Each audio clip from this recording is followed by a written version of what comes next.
So this is our film pitch for our short film. We had the idea of, we're still working on title because that seems a bit, not always a working title. So we kind of use opinions on the title, or once we give the story, then maybe you could think of some ideas. So basically, a summary of this film is, the film is about a suspicious man who gets like a teenager just watching him, and he's doing all this suspicious stuff, and then the teenager's kind of almost doing the investigation, trying to find out what he's doing there. So obviously we're going to base it in sort of like, we think of a few houses around the area that we, like a friend zone, or that we can get to, and we think about putting in there. We've got a few ideas for actors. We can look at family members first, and then we can start looking at other people. So,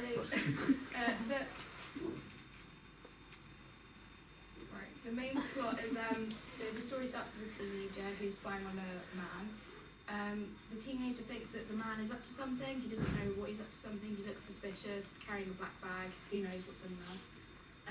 They watch him every day, trying to figure out what he's doing. Then the man leads the teenager into the house and into this one room, and then the tension builds, and we're curious as to what will happen to the teenager. Who knows? Is he going to die? Is he going to survive? Is he going to end up having a party? Who knows? And then, they enter the room, and the teenager discovers that the man isn't up to anything at all. He just enjoys painting, or he enjoys partying. Who knows? The plot twist is yet to be discovered, sort of thing.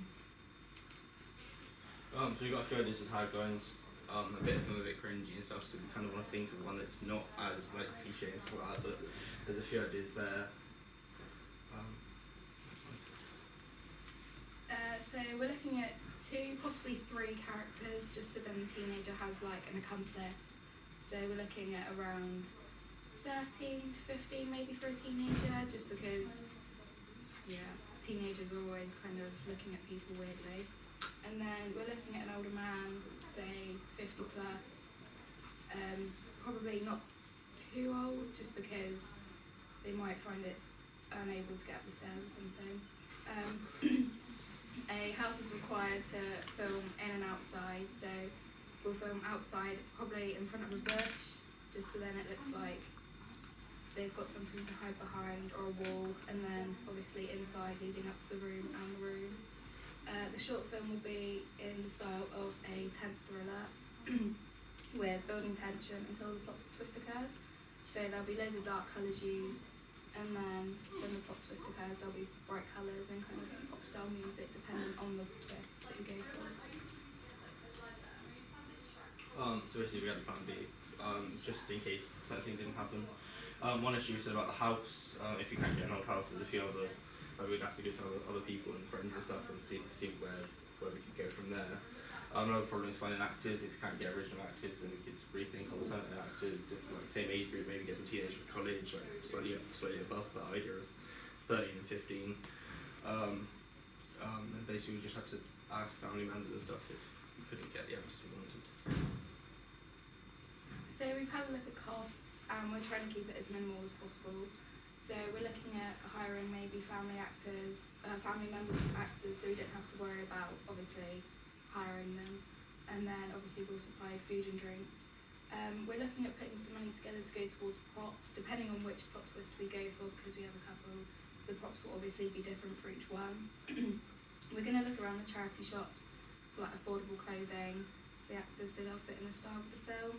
Or if we can't find anything, then they can wear their own clothes, and we can obviously change the colour correction or whatever. And then we're looking to film in a location that's obviously free of charge, so one of our houses, one of our friends' houses. But obviously, if we need to rent something on like a website or a house from a estate agents, then we'll try and get it as cheap as possible. So obviously we've planned on our schedule, we've planned sort of dates for filming and stuff like that, and how we want to move forward.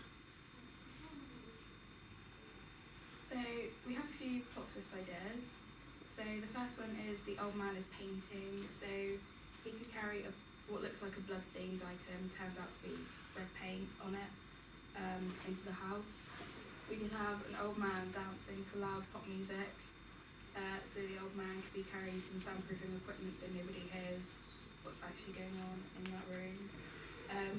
The old man is having an affair with the teenager's mum. This would require a third actor though, so we're trying to keep it as low as possible. Or the old man is DJing. Again, we'll have to get some soundproofing equipment, and we're open to suggestions and we will take them into consideration. So if you think that any of those is a bit boring or a bit wild, then please say. Also, we've looked at target audience. So the main demographic for our short film is teenagers. As obviously recent films like It and obviously Jigsaw's coming out, teenagers are kind of interested in these horrors, so we're trying to aim it for those. We've also looked at Laura Mulvey's male gaze theory, so we're going to try and not look through a male's perspective. We're going to keep it through like both male and female's perspective, so we're not going to kind of just keep it female characters as the teenager. We're going to keep it kind of equal. And we've chosen obviously 15 plus because we think that the film fits into the thriller genre, and obviously, as I said, recent films have come out. Obviously I've heard lots of my friends talk about it, lots of younger people talk about it and how it's really good and how they're looking forward to seeing more horrors and stuff. And obviously the psychographics for the short film is film students, film critics and media students. Any questions? There's two there. Yeah, as well as our own. What do you think of our tagline ideas? Which one fits the plot twist more, and which idea of the plot twist would be the best one to go for? Shall we clap and then? Oh, yeah.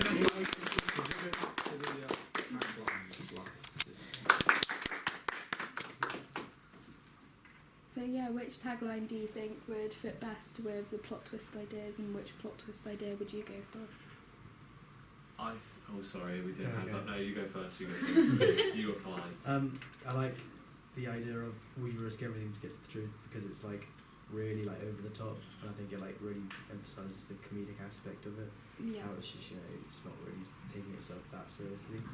And I liked the ideas of him being a painter, because that's very easy to do. It wouldn't be hard. I like the affair idea as well, but I think that you'd also have to establish who the mum is, and again, just the third actor. You'd have to spend a lot of time at the beginning of the film establishing that person as the mum, so it comes as more of a shock to the viewer. Yeah. Thank you. Oh, sorry, I like the second from the bottom. So, would you go in to find out the truth, or maybe you could change it to like, would you go in and find the truth, or something like that? Because I like the fit. Would you go in? Is like a rhetorical question, and if that matches the thriller a bit more, if you were going for a thriller. But I feel like you've got to be careful because you've been looking at a lot of ways. You've talked a lot about horrors, but yours is like it's like thriller-esque that then becomes a comedy because of your plot twist ending. So I look at like maybe short films, like there's one called Occupied, and like it leads you on to believe one thing, and right at the end it switches, and I feel like yours is very reminiscent of that. So I'd have a look at stuff like that. Yeah. A little idea. Yeah.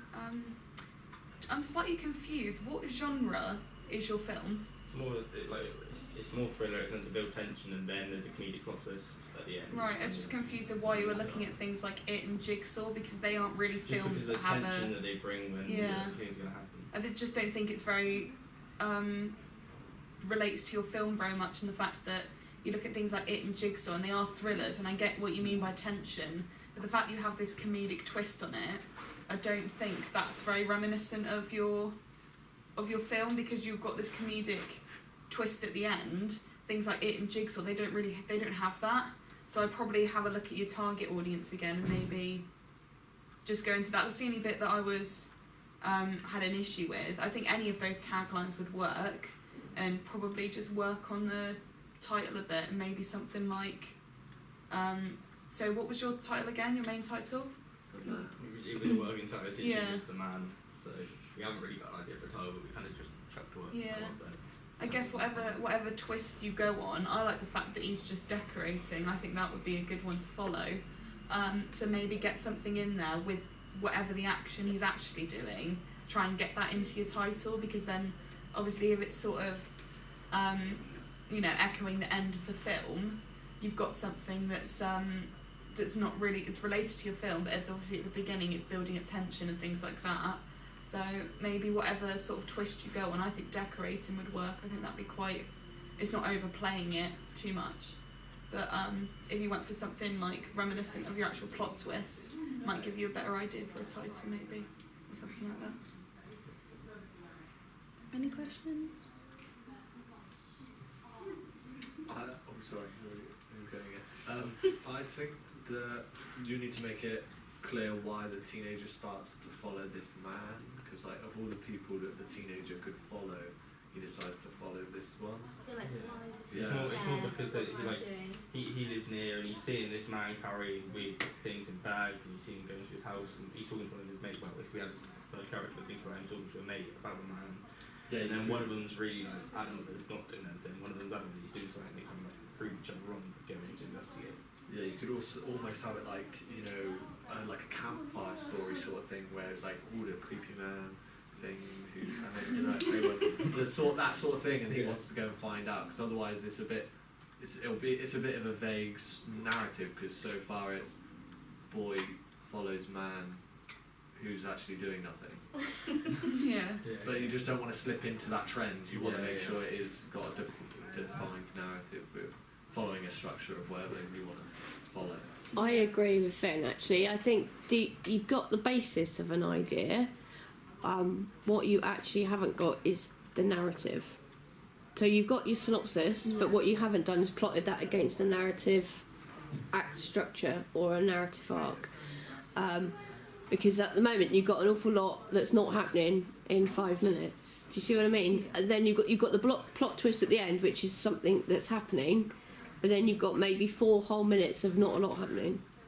Do you know what I mean? Yeah. So it's all very well saying you're going to create tension and stuff like that, but who really cares about a man carrying stuff into his house? Yeah. You know, why is that even? Whatever. We have had like obviously story like the different narratives kind of adapting to this, and we have kind of looked at kind of backstories and kind of figuring out whether we need 3 characters, so another teenager or someone on the end of a phone just saying what's he doing now, or just seeing if we need another character. I think what you need to do is go back to your narrative and develop the story a bit more. Yeah. I think that's what you need to do, because as an audience we need to be interested in, also ourselves we need to be interested in what the man's doing, and we want to find out as well, but at the moment there's not a lot for us to really care about, do you know what I mean, or to pin something on.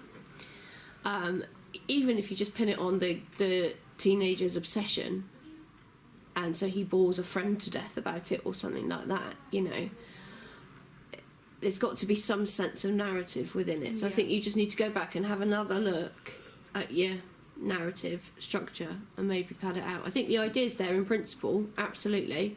And I also, Lydia was saying about genre, it's difficult, isn't it? Because you've set yourself up for something quite tough now, because it's clearly not a thriller, it's clearly not horror, because you've added comedy in. Yeah. Do you know what I mean? So you've made life a bit difficult. However, I think you can say what you were saying, which is that for the majority of the film, you've got that tension building, you've got that kind of stalky element, you've got you know, all of those, so you can really play on that, and then just not make much of the twist, as in the moment it's funny, just leave it there. I can't think of anything. Why would someone be taking stuff into their house that's not suspicious? So you could make out that, you know, it's like body parts or something. Do you know what I mean? Yeah, It's quite easy to make out, to misdirect an audience. Good thing, obviously, if it's painting, then they could have like red stain paint or something like that. Yeah. Some stuff he's taking in the house. If it was, say, he's at the bar or something, he's taking soundproofing equipment into his house. Like, why is he soundproofing his house? That sort of question that could be asked. Yeah. I think in a short film with soundproofing, it's quite hard to get across the point. Whereas with red paint, you can be like, "That's blood." With bags of stuff, if he's moving in, you can be like, "That's the body." Yeah, just make it look like cool. it's easier to understand. Yeah. Yeah, I don't think soundproofing's going to fit in with your genre either. I think it's not a big enough drive. No. Is I it? feel like also hard to get as well. Like if you've got like a 50-year-old man that's DJing, it could turn a bit like well, the painting would be like a little. Yeah, because then it's like Painting there is real like almost. literally nothing, and then it's all the character is stupid, rather than there is like a big DJing thing. I feel like It's just really the simplistic. soundproofing would make it like the curiosity wouldn't spark really. We wouldn't go, oh, I wonder what he's doing with that soundproofing. But if he's like dead body parts coming out, you're a bit like, oh, hello. Yeah, anything is. But if you have, say it is, oh, he's just painting. What are you going to actually do when you show that ending?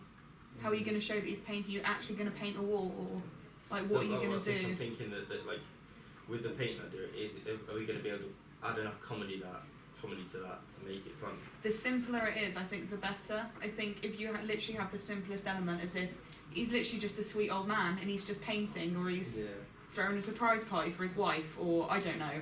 But like, the simpler you make it, if you have it's soundproofing and he's a DJ, it's almost gone past the point of that initial funny moment. Yeah.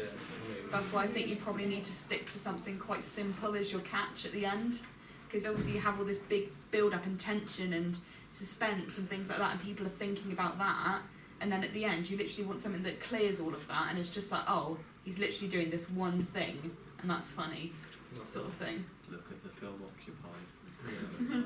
We've kind of we've kind of based it kind of around the short film The Professional, the one that Jack showed earlier, where there obviously was that comedic plot twist, and he just turned out to be playing the guitar, but we've kind of adapted it and made it our own sort of way, so that's why we've kind of got that comedic plot twist, and that's why. And we've I think it kind of changed works. Yeah, absolutely. I think it works, particularly in the short film format. I think that it makes sense. He could be just perhaps he sews or something. He's got mannequins and Or he's a And fashion things. designer. That's why. Or he's a fashion designer or something, Carries in yeah. a mannequin in a bin bag, so Yeah. it's like a body. Yeah. And maybe there's like an arm hanging out. And you're like, Yeah. oh my god. yeah. So he paints as well because he's a fashion designer, but he's also got a mannequin. So yeah, kind of yeah. Karl Lagerfeld. Yeah. You could almost have him like the teenager like goes to a shop at one point and he sees the man like buying hammers or something really suspicious, and then it turns out it's just for whatever he's doing. Mm. That could be like a You really could even have Yeah. like a DIY shop Yeah. and he's buying like rope and things like that. Scene as well. That's what it needs to be. So instead of just somebody following somebody, there needs to be elements like that in it. So there's events that happen. Do you know what I mean? Reason why he follows Yeah. him in the first place, because you're not just gonna like, I've got an old man that lives down my street, but just because he lives down my street doesn't mean I go and follow him and look at his house. Like, you need something that you got to give incentive. Like if he's like, because you said they were teenagers, weren't you? Yeah. Say if they're standing outside of the school and the man seems to be outside of the school for some reason, that's always creepy. And you see him carrying stuff past the school, that gives him an incentive to actually follow him in the first place. So I was just gonna say, same with the painting at the end, it might not be comedic enough, but I feel like with at the start, if you go really into the genre conventions of thriller, to the point where it's almost ridiculous, and then you've got this friend that's balancing acts, being like, you're crazy, and you could go like really with like binoculars and stuff. Then when it gets to the end, it's just like, oh, it's painting, and you just have that little bit at the end. I feel like that will add to the comedic effect. I quite like the idea I of it. agree. He's just a fashion designer, or he's just Yeah, like he's I just like that, sewing yeah. something, and he's got all Yeah. these mannequins. it's a hobby. Yeah. An old man does do. Yeah. Okay. Anything else before I turn the camera off, Tom? I agree with Sophie. I think if you're going to do a comedy in this way, I think you'll have to do like the thriller tension part in a way where you follow all the codes, conventions of thrillers, etc., to make it ridiculous, so that while it's not clear it's a comedy, it's kind of like it's not taking itself too seriously. Yeah. And It's so like, bad, it's good stuff. yeah. Yeah. Good. Well done. Thank you, guys.